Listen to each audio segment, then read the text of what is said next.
তার বিরুদ্ধে রিমান্ড বা তাকে আটক দেখানোর চাইতে পারে রাষ্ট্রপক্ষ বা পুলিশ প্রশাসন থেকে। জাতীয় পতাকা অবমাননার অভিযোগে রাষ্ট্রদ্রোহ আইনে করা হয় এই মামলা। এই ঘটনায় দুজনকে গ্রেপ্তার করে আইন শৃঙ্খলা বাহিনী। জনাব চিন্ময় সাম্প্রতিক সময় যে ধরনের কথা বলছিলেন সেটা নিয়ে আমার গুরুত্বপূর্ণ অবজারভেশন আছে। আমি আসলে তোরা বাংলাদেশের নাগরিক না, এটা বলেন না, এটা বলতে দোষটা কোন জায়গায়? 3 কোটি গুলি একবারে লট দিতে আমাদেরকে এক জায়গায় করে মেরে ফেলুক। 100 কোটি। বাংলাদেশে হিন্দুদের দমাতে এবারে গ্রেফতার হিন্দু নেতা চিন্ময় কৃষ্ণ প্রভু। চিন্ময় কৃষ্ণ ব্রহ্মচারী। দর্শক, স্ক্রিনের এক অংশে আপনারা যে ফুটেজ দেখছেন, এই ফুটেজটা গেল কয়েক ঘন্টা আগের খুলনার শিববাড়ি মোড়ে।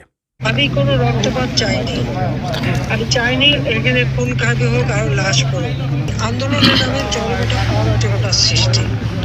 আসসালামু আলাইকুম সম্মানিত দর্শক মণ্ডলী, গুরুত্বপূর্ণ কিছু ভিডিও নিয়ে হাজির হয়েছে। যে ভিডিওগুলো দেখলে রীতিমতো অবাক হবেন। ইসকনের মেন যে চিন্ময় দাস রয়েছেন, তিনি কিন্তু রীতিমতো আন্দোলন সংগ্রামে একটি জোরদার ভূমিকা পালন করেছিল।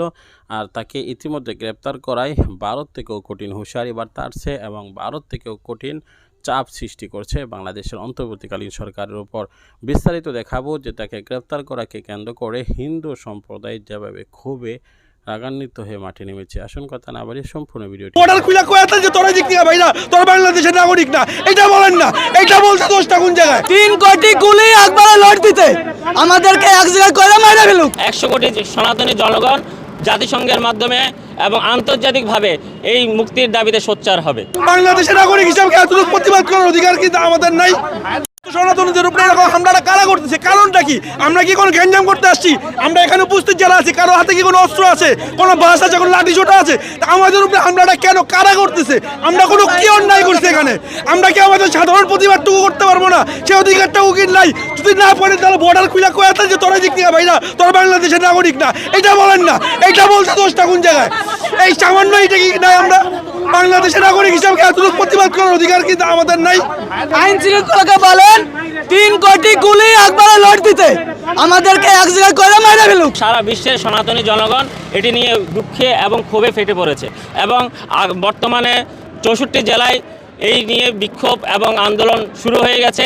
অনতিবিলম্বে তাকে যদি মুক্তি প্রদান করা না হয় তাহলে হতে পারে এই বাংলাদেশের 3 কোটি জনগণ নয়, সারা বিশ্বের 100 কোটি সনাতনী জনগণ জাতিসংঘের মাধ্যমে এবং আন্তর্জাতিকভাবে এই মুক্তির দাবিতে সোচ্চার হবে। আমরা কোনো লাঠি সোটা নিয়ে আসছি, আমরা সাধারণভাবে প্রতিবাদ করে সেই প্রতিবাদটুকু করার অধিকার কি আমাদের নাই? কেন আমাদের উপরে হামলা? কারণটা কি?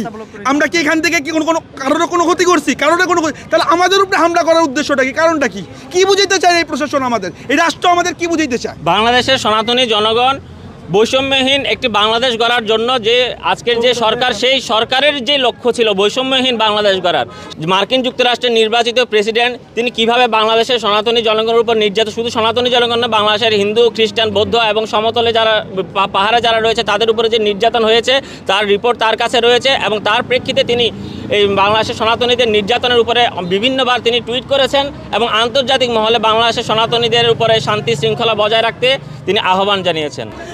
তাহলে এদের ভালো হবে, বুঝছেন? এইভাবে প্রতিদিন আমরা চাইতে একবারে মরে যাওয়া ভালো। এরা যা শুরু করছে এর চাইতে না বেঁচে থাকাই ভালো, নাহলে বর্ডার খুলে দিক আমরা চলে যাই। এধার থেকে যেমন যাবো ওধার থেকে সেমন পাঠাবো।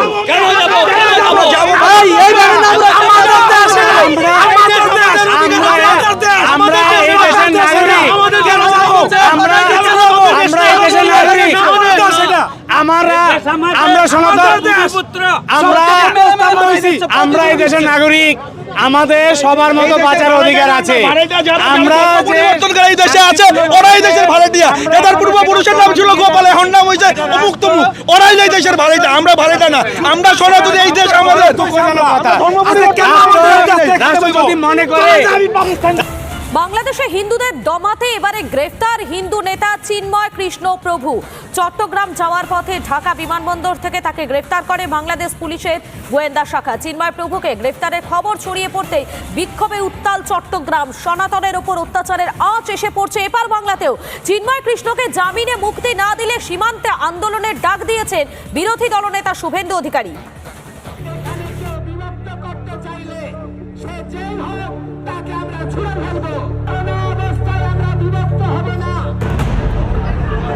মার খেতে খেতে দেওয়ালে পিঠ থেকে গিয়েছে বাংলাদেশের সনাতনী হিন্দুদের, কিন্তু এবার বাংলাদেশে হিন্দুদের ঐক্যবদ্ধ করতে পেরেছিলেন হিন্দু নেতা চিন্ময় কৃষ্ণ প্রভু।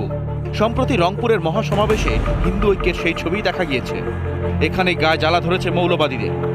চিন্ময় কৃষ্ণ সহ অন্যান্য হিন্দু নেতাকে পুলিশ দিয়ে হেনস্থা আগেই শুরু করেছিল মোহাম্মদ ইউনূসের সরকার, কিন্তু এবার সব সীমা ছাড়িয়ে চিন্ময় কৃষ্ণকে ঢাকা বিমানবন্দর থেকে গ্রেফতার করল বাংলাদেশের গোয়েন্দা শাখা। কি ঘটেছে ঢাকা বিমানবন্দরে?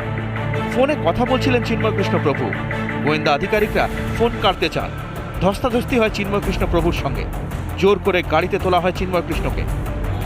চিন্ময় কৃষ্ণকে গ্রেফতারের খবর চাউর হতে এই বাংলাদেশের গোয়েন্দা দপ্তরের সামনে বিক্ষোভ দেখাতে শুরু করেন সনাতনী মঞ্চের নেতারা।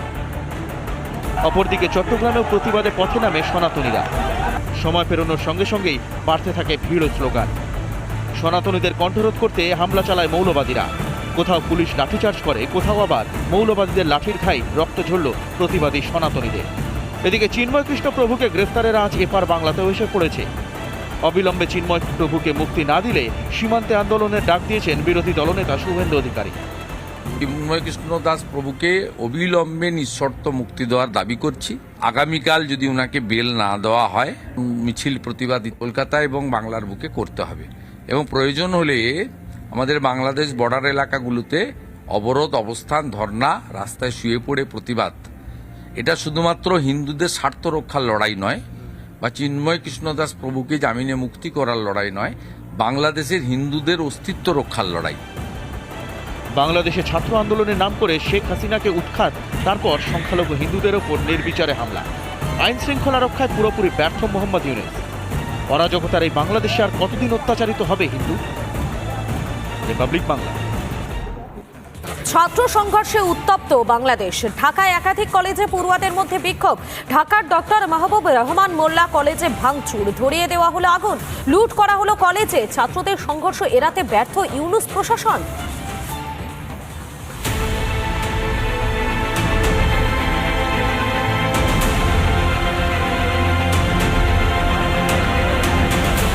অগ্নিগর্ভ বাংলাদেশের রাজধানী, দফায় দফায় একাধিক কলেজে হামলা, একাধিক ছাত্র সংঘর্ষে উত্তাল পদ্মাপাড়ির রাজধানী।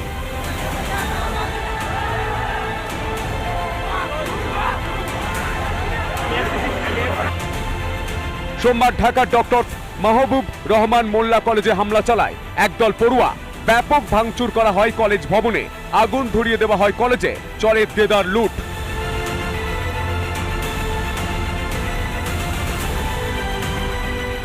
ডিএমআরসি কলেজের হামলার অভিযোগ কবি নজরুল সরকারি কলেজ, সোহরাওয়ার্দী কলেজের পড়ুয়াদের বিরুদ্ধে। এই যে আমাদের, আপনারা যদি মনে করে থাকেন বা মানুষ যদি মনে করে যে পরিকল্পিতভাবে এই যে লুটপাট বা এই যে জিনিসপত্র নিয়ে যায়, আমি সবার কাছে আন্তরিকভাবে দুঃখ প্রকাশ করছি যে আমাদের শিক্ষার্থীরা এর সাথে সরাসরি যুক্ত নেই। চিকিৎসায় গাফিলতিতে এক পড়ুয়ার মৃত্যুর অভিযোগ। রবিবার ন্যাশনাল মেডিকেল ইনস্টিটিউটে জড়ো হন ডিএমআরসির পড়ুয়ারা। এরপরই তারা হামলা চালায় মেডিকেল কলেজে। হামলা চালানো হয় কবি নজরুল কলেজ ও সোহরাওয়ার্দী কলেজে। সেই ঘটনার প্রতিবাদে হামলা চালানো হয় ডিএমআরসি কলেজে। পুলিশ পরিস্থিতি নিয়ন্ত্রণের চেষ্টা করে, যদিও তার আগেই ভাঙচুর চালায় পড়ুয়ারা। সকল এই সম্পদ এবং জীবনের বিচার হবে, তোমরা নিশ্চিত থাকো। আমরা আইনগত ব্যবস্থা, ছাত্র সংঘর্ষে উত্তাল হয় বাংলাদেশের তেজগাঁও। বুটেক ও ঢাকা পলিটেকনিকের শিক্ষার্থীদের মধ্যে ব্যাপক সংঘর্ষ ছড়িয়ে পড়ে। বারবার ছাত্রদের মধ্যে বিক্ষোভের আগুন জ্বলছে বাংলাদেশে।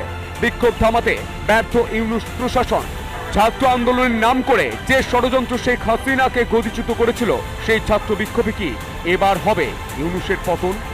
আমি কোনো রক্তপাত চাইনি, আমি চাইনি এখানে খুন খাবি হোক আর লাশ পড়ুক। আন্দোলনের নামে জনগণের অরাজকতার সৃষ্টি। আজকে প্রতি পদে পদে মানবাধিকার লঙ্ঘন হচ্ছে বাংলাদেশে।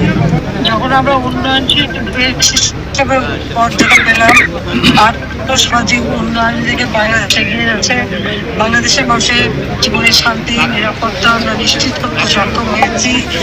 অন্য বছর বাসস্থান চিকিৎসা শিক্ষা উন্নয়নের ব্যবস্থা করে বাংলাদেশকে আমরা একটা উন্নত সমৃদ্ধ দেশ করবো এবং উন্নয়নশীল দেশ হিসেবে গড়ে তুলব এবং ভবিষ্যৎ ৪১ সালের মধ্যে উন্নত দেশ হিসেবে গড়ে তুলব। সেই যখন উচিত তখন সব আমাদের দেশে একটা গোটা আন্দোলনের নামে